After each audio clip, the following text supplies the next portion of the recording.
Hi, this is Steve from SewingGold.com. Customer of mine had a question about different things that were tight on the machine.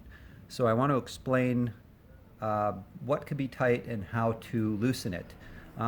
Technically, there's things on the machine that are supposed to be tight, like this. Your stitch regulator is supposed to be tight so it won't vibrate. Now, if you push down the reverse and turn this like this, it's nice and loose. Otherwise, it's pretty tight. Okay, it's like locking into place. Hold your reverse, turn it, and then you're going to get a nice loose stitch regulator.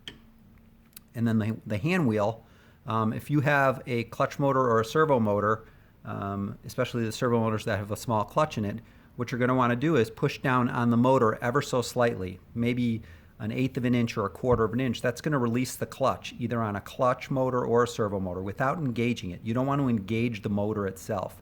So if you push down ever so slightly, that's going to release the clutch on the motor, and then the wheel will be nice and loose. Sorry, not tight. Loose like this one.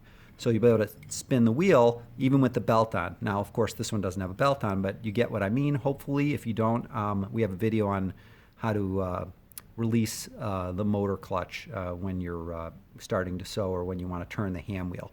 So that'll release this. So that's two tight things. This stitch regulator. Next is going to be this thing over here. This is the pressure for the foot. If your hand lift in the back of the machine, the hand lift itself is tight, especially like on, not this, this is an 80, this is a 5550. It's not going to be very tight. I mean, it's not tight to me, but it might be tight to the customer. If it is tight to you, what you're going to want to do is just release this a little bit. So you'll loosen this little lock nut or lock bolt, and then you're going to turn this thumb screw. Turn it counterclockwise. What it's going to do is loosen the pressure on your foot.